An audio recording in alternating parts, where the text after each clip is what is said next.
Bonjour à tous et bienvenue dans cette nouvelle petite vidéo que j'enregistre ici à Paris. Alors je suis très heureuse de passer ce petit moment avec vous et je vous souhaite la bienvenue si vous êtes de passage sur cette chaîne. Je partage avec vous mon expérience du deuil. J'ai perdu ma soeur jumelle il y a 1 an et elle est morte d'un cancer du sein avec une métastase osseuse au niveau de la hanche. Et voilà, c'est un peu ça que je vous raconte dans cette chaîne, c'est comment est-ce que je fais depuis tout ce temps pour vivre la séparation du deuil.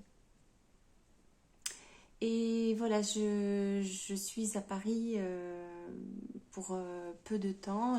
J'avais besoin à la fois de me changer les idées et puis aussi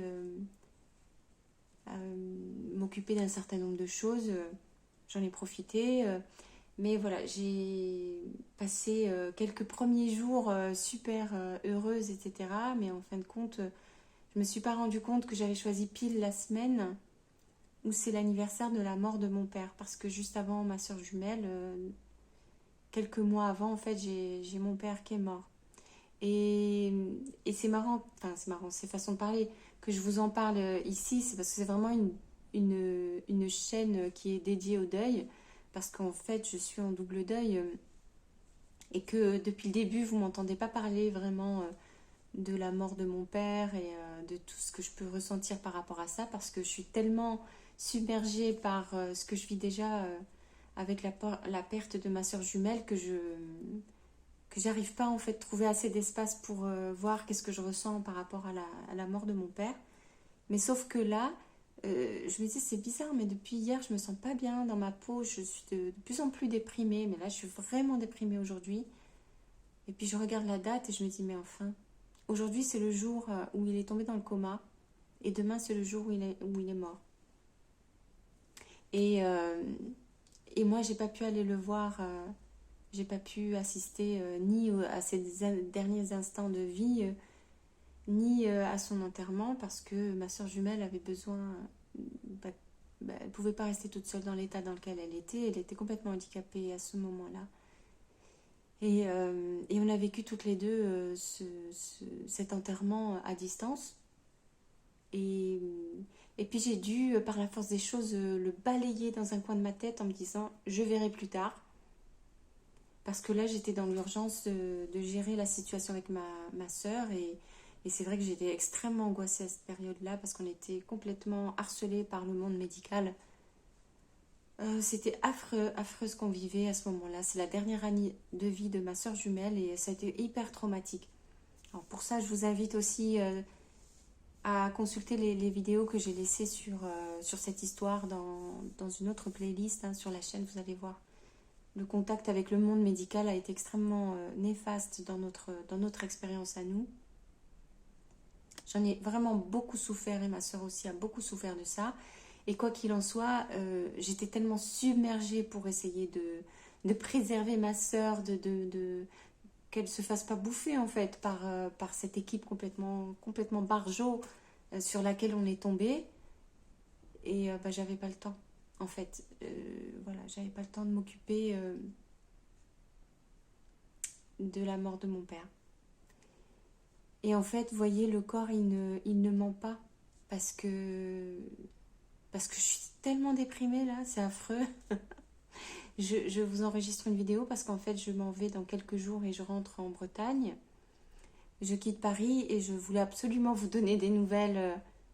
Et en fait, je me rends compte que je suis pas bien, que ça va pas aller mieux aujourd'hui. Demain, ça va pas être beaucoup mieux. Et après, je m'en vais. Donc, je préfère vous enregistrer cette vidéo parce que finalement, c'est le cœur du sujet de cette chaîne. C'est comment est-ce qu'on vit le deuil. Alors voilà, vous qui êtes là de passage sur cette vidéo, mon père, là, ça fait 2 ans. Alors vous allez me dire, mais on s'en fout 2 ans plus tard. Ben oui, mais sauf que euh, j'ai pas eu le temps du tout, de vivre ce deuil. Je l'ai complètement remisé au placard en me disant plus tard. Donc, ok, plus tard, mais sauf que entre-temps, il y a eu les problèmes, comme je vous dis, des derniers mois avec ma sœur qui se battait de toutes ses forces contre cette équipe de médecins. et d'infirmiers, d'aides-soignants, enfin c'est surtout les infirmiers et les médecins.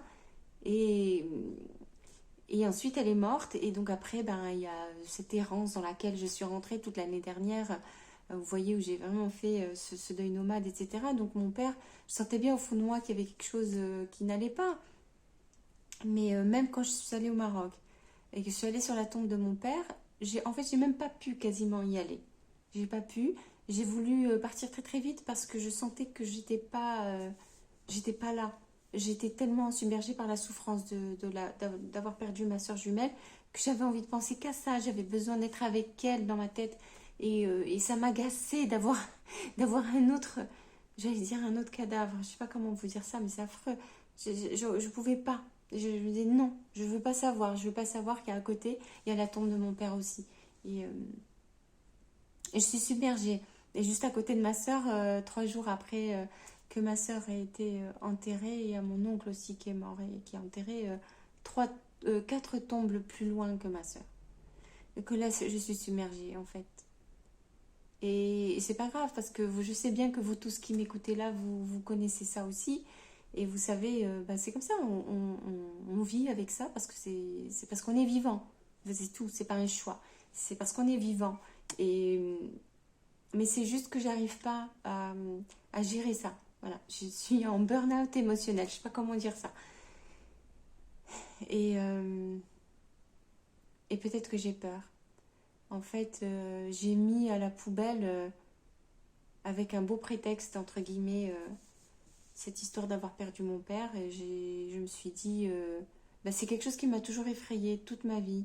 Je me suis toujours dit, je sais pas comment c'est possible qu'un jour mon père va mourir. Comment ma vie va être déconstruite, comment tous mes repères vont être déconstruits. C'est ce que je me suis dit depuis tellement d'années, en me disant, il est évident que le moment où ça va arriver, toute ma vie va s'arrêter, va se stopper, parce que je serai abasourdie et que j'aurai besoin de comprendre comment les choses survivent après lui. Et comment il... En fait, c'est quelqu'un qui avait pris toute la place. Je dis pas que c'était du positif uniquement, mais c'est quelqu'un qui avait pris tout l'espace et toute la place. Donc je me suis dit, mais forcément, si on enlève la pièce maîtresse qui tient toute une famille et qui tient toute mon histoire personnelle, ben le reste, est-ce qu'il va s'effondrer? Quand il va s'effondrer? Comment il va s'effondrer? Est-ce qu'il va réussir à continuer de fonctionner, à rouler? Qu'est-ce qui va se passer en fait? Ça, c'est des questions que j'avais depuis longtemps. Et puis, le truc que j'aurais jamais imaginé, mon père meurt. Et je ne suis pas là. Et je ne vais pas à son enterrement. Jamais de toute ma vie, j'aurais pensé que ça allait pouvoir se produire de cette façon-là. C'est incroyable. Donc, quand c'est arrivé, je me suis dit, j'ai pas le choix. Vous savez, c'est le marche ou crève, là. Donc, donc j'ai marché, marché, marché. Et puis ensuite, ma soeur est morte. Et paf, je marche, je marche, je marche. Et là, aujourd'hui, ben, j'allais dire tout le monde est mort. Non, c'est mon père et ma soeur jumelle qui sont morts. Mais je suis posée là, dans le salon de chez ma copine, là.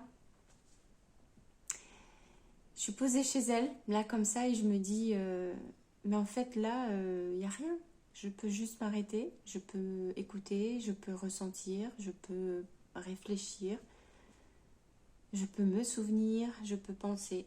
Et je me sens complètement crevée là. J'ai une énorme fatigue, je me sens déprimée. Je me sens déprimée.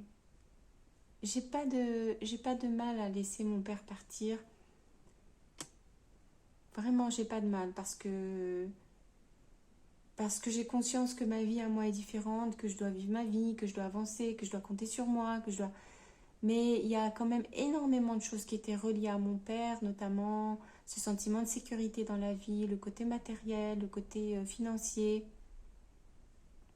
Cette impression d'avoir un père qui pourra toujours vous aider quoi qu'il arrive, alors qu'en réalité, il y avait des choses beaucoup plus compliquées que ça. Il y avait quand même aussi une grosse partie de notre relation qui était une relation toxique.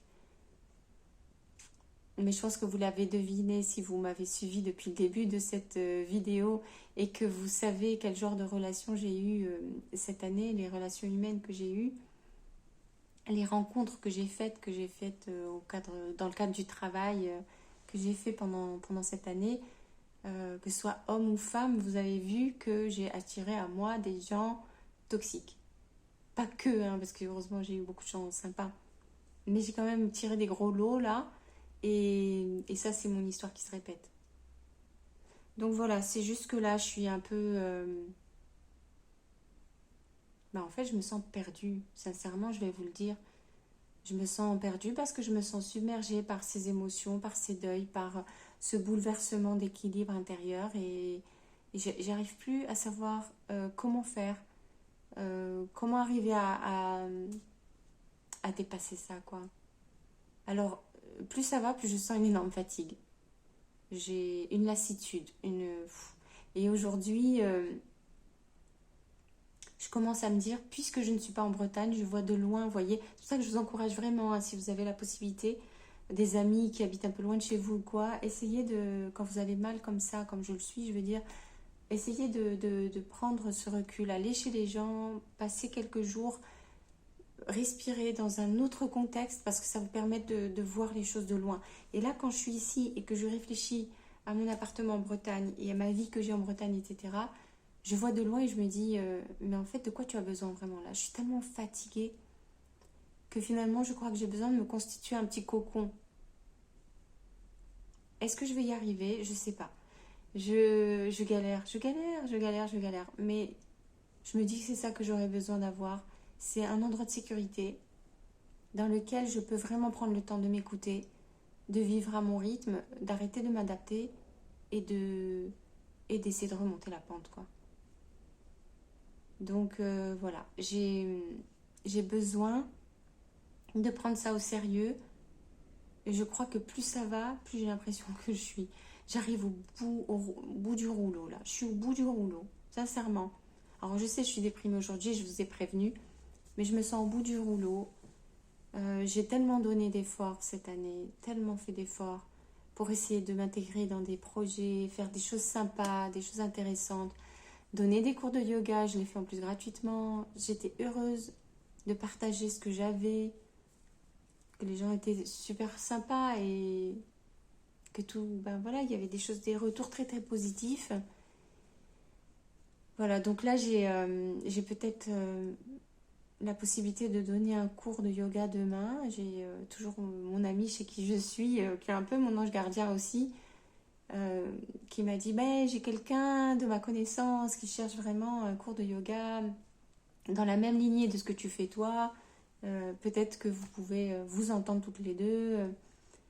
Et moi là, je suis fatiguée. Je me dis, mais oui, j'adorerais pouvoir donner des cours de yoga, mais je suis tellement fatiguée, puis je l'ai tellement fait là où j'étais dans ma dernière expérience, je me suis tellement pris des tartes dans la figure, donc est-ce que ça vaut vraiment la peine? Mais je vais laisser les choses se décider d'elles-mêmes. Donc j'ai dit à ma copine oui, et puis si ça doit se faire, ça se fera. Mais il faut que je remonte là. Il faut que j'y croie de nouveau, il faut que j'ai confiance, il faut que j'arrête de me dire que il n'y a que des gens malhonnêtes. Il faut que je retrouve confiance dans la nature humaine en fait. Voilà, donc c'est un petit peu les nouvelles que j'ai à cette fin de séjour ici à Paris. Et puis j'essaierai quand même de vous donner des nouvelles peut-être un peu plus régulièrement maintenant. Je sais que je le disais aussi avant, mais j'ai l'impression que c'est le bon moment pour moi pour reprendre un rendez-vous avec vous. Voilà. Si vous êtes d'accord, alors vous êtes les bienvenus pour vous abonner à cette chaîne, hein. Et bien évidemment, vous pouvez laisser des commentaires. Moi, je vous donne plein de sujets là. Je suis très bavarde, vous l'avez vu. Alors vous pouvez me faire des commentaires sur ce que je vous dis ou bien simplement partager votre expérience à vous, témoigner encore. Je sais qu'il y en a beaucoup qui l'ont fait au moment de la création de cette chaîne au début. Mais sachez qu'entre-temps, malheureusement, il y a d'autres personnes qui traversent seulement maintenant cette expérience du deuil. Et bien, toutes ces autres personnes là qui êtes récents sur cette chaîne, n'hésitez pas. Prenez votre place à votre tour maintenant. Racontez-nous, à nous, cette petite communauté là de personnes qui avons vécu le deuil et qui voulons nous en sortir. Racontez-nous comment vous faites, comment vous êtes, comment vous vous sentez. Voilà. Et puis ben voilà, pour terminer, mettez un pouce sur cette vidéo et comme ça d'autres personnes pourront la voir si c'est destiné à des personnes qui ont besoin de parler de ça. Voilà, je vous dis encore merci de m'avoir suivi et je vous dis à très vite, probablement en Bretagne.